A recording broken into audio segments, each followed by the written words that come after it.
Best health packages up to 80% discount. Tirumala Diagnostics. నమస్కారం శశికాంత్ గారు. నమస్తే నారాజు గారు. సుచిత సేన్ ఈ మధ్య కాలంలో రీసెంట్గా మనం విన్నటువంటి న్యూస్ అంటే తల్లి అనేటువంటి పదానికి కూడా అర్హత లేనటువంటి మనిషిగా మనం చూసాం. వాళ్ళ న్యూస్లో చూడండి. అండ్ దానితో పాటు పర్సనల్ లైఫ్లో ఇలాంటి వాళ్ళు కూడా ఉంటే మా జీవితాలు ఏ విధంగా ఉంటాయనే దానికి 100 క్వశ్చన్ మార్క్స్ రైజ్ చేసేలా చేసినటువంటి ఇన్సిడెంట్ అది. ఒక తల్లి కొడుకుని చంపటం అనేది. ఆ ఇన్సిడెంట్కి సంబంధించిందే రకరకాల కథనాలు చూస్తూ ఉన్నాం. అందులో ప్రస్తుతానికి అంటే ప్రోగ్రెస్ అసలు ఏ విధంగా ఉంది, అండ్ మానసికంగా ఆవిడ ఏ విధమైనటువంటి అంటే సింపుల్గా చెప్పాలి అంటే ఒక మనిషిని చంపేంత జరిగింది అని అంటే తల్లి ఆ స్థాయికి ఎందుకు వెళ్ళిపోతుంది, అసలు ఏం జరిగింది? ఇప్పుడు సుచిత సేత్ ఆర్టిఫిషియల్ ఇంటెలిజెన్స్లో సూపర్ ఉమెన్ లాగా పేరు తెచ్చుకుంది. 2008లో వీళ్ళిద్దరిది లవ్ మ్యారేజ్. నాగరాజ్ గారు మళ్ళీ చూడండి, 2008లో వీళ్ళిద్దరు కలుస్తాం జరిగింది. 2010లో వీళ్ళకి మ్యారేజ్ జరిగింది. 2019లో వీళ్ళకి బాబు పుట్టడం జరిగింది. 2022లో డైవర్స్ వస్తాం జరిగింది. 2024లో ఈమె బాబుని చంపిస్తాం జరిగింది. ఈ సిరీస్ చూస్తే క్లియర్గా వీళ్ళది love marriage and they had a good long relation. 2008 నుంచి 2022 వరకు వాళ్ళు కలిసి ఉన్నారు. అంటే దగ్గర దగ్గర మీరు చూడండి 14-15 years they had good relation. Okay, ఎప్పుడైతే మనము గ్రౌండ్ నుంచి రిపోర్ట్స్ వచ్చినవి చూస్తే మనకు అర్థమైంది ఏంటి అంటే 2020లో ఈ బాబు పుట్టిన 2019లో 20లో వీళ్ళు డైవర్స్ అప్లై చేస్తాం జరిగింది. ఎప్పుడైతే ఈమె కన్సీవ్ అవుతాం జరిగిందో అప్పటి నుంచే వీళ్ళిద్దరికి డిఫరెన్సెస్ స్టార్ట్ అయినాయని మనం వింటున్నాము. ఇప్పుడు నాగరాజ్ గారు డైవర్స్లో 2 ఉంటాయండి. ఒకటి మ్యూచువల్ డైవర్స్, ఒకటి కంటెస్టెంట్ డైవర్స్. ఓకే, వీళ్ళు వెళ్ళింది కంటెస్టెంట్ డైవర్స్కి. మ్యూచువల్ డైవర్స్లో ఇంత గొడవలు ఉండవు. ఒకళ్ళిద్దరు కూర్చుంటారు, ఇలా విడిపోదాం అనుకుంటున్నారు, అగ్రిమెంట్లో రాసుకుంటారు, నాకు ఇది కావాలి, నీకు ఇది కావాలి, బాబు నీ దగ్గర ఎన్ని రోజులు ఉండాలి, నా దగ్గర ఎన్ని రోజులు ఉండాలి, వాళ్ళు రాసుకొని విడిపోతారు. ఎప్పుడైతే ఈ కంటెస్టెంట్ డైవర్స్కి వెళ్తారో హోరాహోరీగా ఒకరి మీద ఒకరు యుద్ధం చేసుకుంటాం జరుగుతుంది. ఎప్పుడైతే ఈ జడ్జ్మెంట్ వచ్చే టైంకి వీళ్ళది యుద్ధం ఒక 1 year 1.5 year నడిచింది కంటెస్టెంట్ డైవర్స్. వీళ్ళకి ఆ జడ్జ్మెంట్ వచ్చే లోపు హోరాహోరీగా ఇద్దరు ఒకరి మీద ఒకరు యుద్ధం చేసి paper through petition to petition మీద, ఎవిడెన్స్ల మీద, ఆర్గ్యుమెంట్స్ మీద జడ్జ్మెంట్ వచ్చే వరకు కొట్టుకుంటూ ఉంటారు. ఓకే, ఆ లోపు వీళ్ళకి ఒకళ్ళ మీద ఒకరికి అసలు ఒక శత్రువు కంటే కూడా ఎక్కువ పగ కక్షతోటి ఉంటారు. ఆ కక్ష పగతోటే ఈమె అబ్బాయిని చంపేస్తాం జరిగిందని మనం భావిస్తున్నాము. అయితే ప్రైమా ఫేసీలో మనకు అర్థమైంది ఏంటి అంటే ఈమె కోర్టు నుంచి ఆల్రెడీ దీనికి ముందే ఆర్డర్స్ వస్తాం జరిగింది. వీడియో కాన్ఫరెన్స్ త్రూ మీరు అబ్బాయిని చూడొచ్చు అనేది హస్బెండ్కి ఆర్డర్ వస్తాం జరిగింది, ఏది డైవర్స్ నడుస్తున్నప్పుడే. ఆ తర్వాత వీడియో కాన్ఫరెన్స్ కాస్త మీరు 15 daysకి ఒకసారి కలవచ్చు అన్నది జడ్జిమెంట్ వస్తాం జరిగింది. ఆ తర్వాత మీరు వీక్లీ ఒకసారి కలవచ్చు అన్న జడ్జిమెంట్ వస్తాం జరిగింది. ఇది మనకి గార్డియన్ అండ్ వార్డ్స్ యాక్ట్లో 5 years దాటిన తర్వాత ఫాదర్ న్యాచురల్ గార్డియన్ అవుతాడు. ఈమె టెన్షన్ ఎక్కడ వచ్చి ఉంటుందని నేను అనుకుంటున్నా అంటే ఫస్ట్ ఏమో వీడియో కాన్ఫరెన్స్ అని కోర్టు నుంచి వచ్చింది, తర్వాత ఏమో 15 daysకి ఒకసారి కలవచ్చు అని వచ్చింది, తర్వాత వారానికి ఒకసారి కలవచ్చు అని వచ్చింది. ఇంకా నెక్స్ట్ పిల్లవాడికి 5 years దాటితే ఫాదర్ ఫస్ట్ న్యాచురల్ గార్డియన్ అవుతాడు కాబట్టి ఫాదర్కి ఇచ్చే ఛాన్సెస్ కూడా కోర్టు నుంచి బాగానే కనిపిస్తున్నాయి అన్న టెన్షన్ ఈ అమ్మాయికి మైండ్లో స్టార్ట్ అవుతాం వల్ల ఈ స్కెచ్ గీసిందని నేను భావిస్తున్నాను. అయితే ఇది ఇంకా సబ్జుడిస్లో ఉంది కాబట్టి మనం ఏమీ నిర్ధారణ రాలేము. బట్ ఈ ఫాదర్కి ఈమె పిల్లవాడిని చంపేసే 1 day ముందు కూడా ఫాదర్కి ఈమెయిల్ పెడతాం కూడా జరిగిందని మనము చూస్తున్నాము. ఏమని అంటే మీరు రేపు వచ్చి కలవచ్చు ఒకసారి అబ్బాయిని, అంటే Sunday as per the courts order Sunday వస్తుంది కాబట్టి మీరు రేపు సండే వచ్చి కలవచ్చు అని లొకేషన్ కూడా పెడతాం జరిగింది. ఈమె గోవాలో ఉండే వేరే బెంగళూరు లొకేషన్ లేకపోతే ఏదో వేరే లొకేషన్ పెడతాం జరిగింది. ఈ ఫాదర్ అక్కడికి వచ్చి వెయిట్ చేసి 2-3 సార్లు ఈమెకి కాల్స్ చేసి ఈమెయిల్ మళ్ళీ ఏదైతే ఈమెయిల్ పెట్టారో ఆ ఈమెయిల్కి మళ్ళీ రిటర్న్ ఈమెయిల్ పెట్టి నేను ఇక్కడ వెయిట్ చేస్తున్నాను, రమ్మన్నావు, మరి నువ్వు లేవు అని చెప్పేసి మళ్ళీ అదే రోజు రాత్రి ఈ ఫాదర్ ఇండోనేషియాలో ఏదో ఆఫీస్ వర్క్ ఉంటే మళ్ళీ బాలీకి అదే ఇండోనేషియాకి వెళ్ళిపోతాం జరిగింది. రైట్, సో ఆ లోపు ఈమె గోవాకి వెళ్ళి ఈ అబ్బాయిని హతమార్చడం జరిగింది.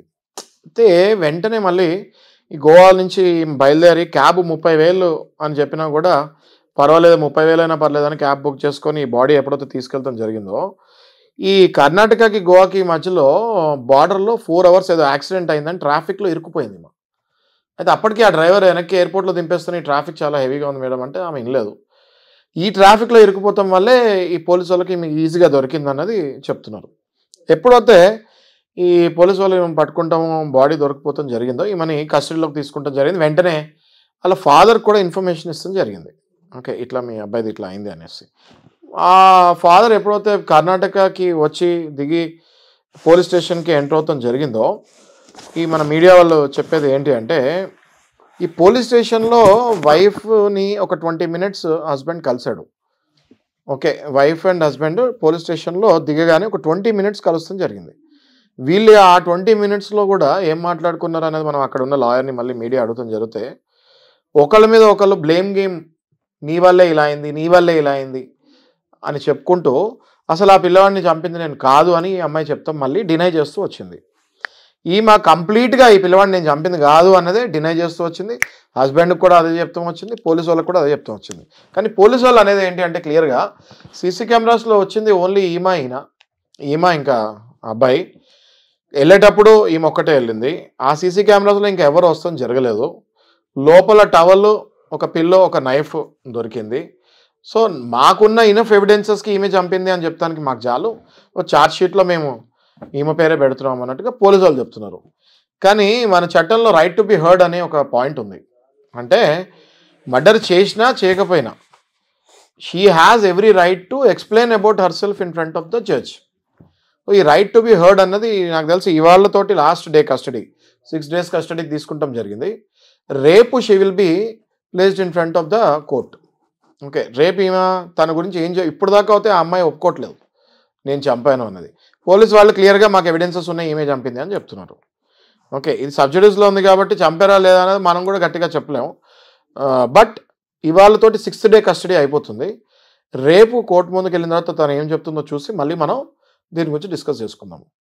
అయితే ఇప్పుడు ఇంత జరుగుతుంటే అసలు ఇది ఎందుకు జరుగుతుంది, ఎందువలన ఇట్లా జరుగుతున్నాయి అన్నది చాలామందికి మెదిలే ప్రశ్న. ఓకే, ఈ డాక్టర్ ఖన్నా అని ఒక సైకియాట్రిస్ట్ ఈమె మీద రీసెర్చ్ చేస్తూ జరిగింది. బేసిక్ ప్రైమా ఫేసి రీసెర్చ్ చేస్తూ జరిగింది. అలా ఎందుకు జరగచ్చు, ఇలాంటివి అసలు ఎందుకు జరుగుతాయి, పర్టికులర్గా ఈమెని కాకుండా అసలు ఇలాంటివి ఒక మదర్ కొడుకుని చంపే స్టేజ్కి వస్తుందా అన్నట్టు ఒక చిన్న రీసెర్చ్ చేస్తూ జరిగితే అందులో చాలా ఆసక్తికరమైన విషయం చెప్పారు డాక్టర్ ఖన్నా. ఓకే, ఆయన ఏం చెప్పారంటే this can happen because of filicide అని చెప్తాం జరిగింది. ఈ ఫిలిసైడ్ అంటే ఏంటి అన్నది మనం ఇప్పుడు మాట్లాడుకుందాం. ఈ ఫిలిసైడ్ అన్నది type of mental disorder. Okay, ఈ ఫిలిసైడ్కి క్యారెక్టరిస్టిక్స్ ఏంటి అని మనం చూసుకుంటే, ఈ ఫిలిసైడ్ ఏంటి అంటే బేసిక్గా డిప్రెషన్లోకి వెళ్ళిపోయి సైకోసిస్లోకి వెళ్ళిపోతారు, మెంటల్ డిసార్డర్ కంప్లీట్గా. అది first character of the filicide. Second character of the filicide ఏంటి అంటే వీళ్ళకి బేసిక్గా హిస్టరీ ఆఫ్ అబ్యూజెస్ ఉంటాయి. అంటే వీళ్ళు గత కొంతకాలంగా ఎవరితోనో కంటిన్యూగా గొడవ పడతాం. అంటే ఇది మనం వైఫ్ అండ్ హస్బెండ్ గురించి మాట్లాడుతాం కాబట్టి వైఫ్ అండ్ హస్బెండ్ గురించి మనం ఎగ్జాంపుల్ తీసుకుంటే, హిస్టరీ ఆఫ్ కంటిన్యూస్ అబ్యూజెస్ అంటే ఈ గత 6 నెలల నుంచి 1 year నుంచి వీళ్ళు డైవర్స్ కేసు మీద ఒకళ్ళు నిందలేసుకుంటూ కోర్టులో కొట్టుకుంటూ ఉన్నారు. So that shows very clearly history of abuses. మనం ఫిలిసైడ్ క్యారెక్టరిస్టిక్స్ గురించి మాట్లాడుతున్నాము. Okay, history of drug abuse అని ఉంది. హిస్టరీ ఆఫ్ డ్రగ్ అబ్యూజ్ ఏంటంటే ఫిలిసైడ్లో ఇది ఇంకో క్యారెక్టర్. ఏదైనా కంటిన్యూగా ఆల్కహాల్కి అడిక్ట్ అవుతాం కానీ, లేకపోతే ఇప్పుడు ఈమె కాఫ్ సిరప్ ఈ పిల్లవాడికి ఇస్తాం జరిగింది. ఓకే, మేబీ ఈమె ఆల్కహాల్కి అడిక్ట్ కాకపోయినా కూడా ఈమె కాఫ్ సిరప్కి అడిక్ట్ అయి ఉండని చెప్పొచ్చు. Because cough syrup is also a kind of unconscious మోడ్కి తీసుకెళ్లే సబ్స్టెన్స్ అది. Okay, so history of drug abuse అని ఒక క్యారెక్టర్ ఉంటుంది. ఇంకోటి ఫీలింగ్ లోన్లీనెస్. ఓకే, మనం ఈమె చూస్తే ఈమెకి పేరెంట్స్ కానివ్వండి, సిబ్లింగ్స్ కానివ్వండి, లేకపోతే హస్బెండ్ ఎలాగో లేడు. ఓకే, ఈ క్యారెక్టరిస్టిక్స్లో చూస్తే మనము షీ ఈజ్ కంప్లీట్లీ లోన్లీ. ఇప్పుడు దాకా ఈమె ఈ న్యూస్లో చూస్తాం ప్రకారం ఎవ్వరు ఆమెకు సపోర్ట్ చేస్తాం కానీ వాళ్ళ ఇంట్లో వాళ్ళు వస్తాం కానీ మనం చూడట్లేదు. ఐసోలేషన్, కంప్లీట్గా ఈమె ఐసోలేషన్లో ఉంది అని చెప్తానికి మనకి డౌటే లేదు. Okay, she is completely away from the social gatherings, complete ఐసోలేషన్లో ఉంది. ఇదొక పెద్ద క్యారెక్టర్ అండి. ఏది డిప్రెషన్లోకి వెళ్తానికి isolation plays a vital role for filicide depression. ఇది కాకుండా ఫైనాన్షియల్ స్ట్రెస్ అంటే అప్పులు, లేక she started a startup company. She is the founder and CEO of that company. ఆ కంపెనీ పేరు Mindful AI lab. Okay, so ఈ స్టార్టప్ కంపెనీ ఈమె చేసినప్పుడు it is very clearly understood that she needs lot of funds to be dumped into the company in the initial stage. So she is also facing a financial stress అని మనకి క్లియర్గా అర్థం అవుతుంది. ఇది కాకుండా బేసిక్గా నాగరాజ్ గారు parental separation, lack of empathy ఇవన్నీ కూడా ఉంటాయి. ఓకే, ల్యాక్ ఆఫ్ ఎంపతి అంటే ఏంటి అంటే ఎప్పుడైతే మన చుట్టూ ఉన్న మన ఇంట్లో మన ఫ్యామిలీ మెంబర్సే వాళ్ళ ఇబ్బందుల్లోకి మనం ఎంపతిలోకి వెళ్ళాం. అంటే ఇప్పుడు ఈమెకి చిన్న బాబు ఉన్నాడు, ఆ బాబుకి ఏదైనా జరిగితే నాకేంటి అంటే ల్యాక్ ఆఫ్ ఎంపతి. ఇంత డీప్ డిప్రెషన్కి వెళ్ళిన తర్వాత రెస్పాన్సిబిలిటీ ఉండదు.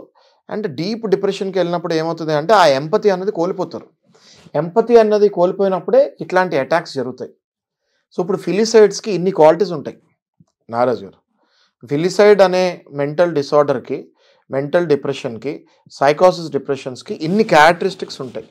ఇన్ని క్యారెక్టరిస్టిక్ ఉన్నప్పుడు ఆ మనిషిని ఫిలిసైడ్లోకి వెళ్ళారంటారు. ఇప్పుడు డాక్టర్ కన్నా గారు చెప్పింది ఇవన్నీ పాయింట్స్.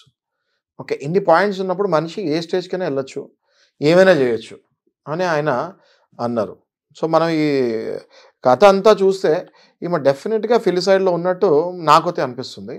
బట్ సిన్స్ ఇది సబ్సిడీస్లో ఉంది, ఇంకా ప్రైమా ఫేసి ఇన్వెస్టిగేషన్ జరుగుతుంది. కంటిన్యూస్గా ఆమెమో 2 రోజుల నుంచి నేను చంపలేదు అని డినై చేస్తుంది. అది నాగరాజ్ గారు మనం తెలుసుకుంది ఇప్పటివరకు. రేపు మళ్ళీ మనకి దీని మీద ఇంకా న్యూస్ వస్తుందని అనుకుంటున్నాను. ఎస్, చూద్దామండి ఏ విధంగా ఉంటుంది. ఎనీవేస్ థ్యాంక్ యూ అండి, thank you so much Shashikanth గారు. ఎలా సార్ అంటే జనరల్గా ఇటువంటి ఎక్కువ చాలా ఇళ్లలో మనం చూస్తూ ఉంటాం. మీలాంటి వాళ్ళని అప్రోచ్ అయ్యి మీ దగ్గర సలహాలు సూచనలు తీసుకుని వెళ్ళరాద్దాం అనుకున్నటువంటి వాళ్ళు ఉంటారు. మిమ్మల్ని అప్రోచ్ అవ్వాలి, తప్పకుండా అప్రోచ్ అవ్వచ్చు నాగరాజ్ గారు. వీళ్ళు అనేది ఓన్లీ జస్ట్ 1 డే పని. ఓకే, మీకు ఎవరు కావాలి, ఎవరి పేరు మీద రాయాలి, మీ ఆస్తులు ఏమున్నాయో చెప్పాలి, అవన్నీ మనం ఒక పేపర్లో పొందుపరుస్తాము, రిజిస్ట్రేషన్ ఆఫీస్ దగ్గర తీసుకెళ్తాము. ఇద్దరు సాక్షి సంతకాలు పెడతారు, వీళ్ళు టక్మని రిజిస్ట్రేషన్ అయిపోతుంది. చాలా ఈజీ. వీళ్ళకి ఎక్కువ కాస్ట్ కూడా కాదు, నార్మల్ కాస్ట్లో అయిపోతుంది వీళ్ళు కూడా. ఓకే, సో స్క్రీన్ పైన డిస్ప్లే నెంబర్ పైన డెఫినెట్గా కాంటాక్ట్ చేయొచ్చు, లేకపోతే వాట్సాప్ మెసేజ్ చేయొచ్చు. డెఫినెట్గా వీఆర్ అవైలబుల్ 24/7. థ్యాంక్ యూ అండి, thank you so much Shashikanth గారు.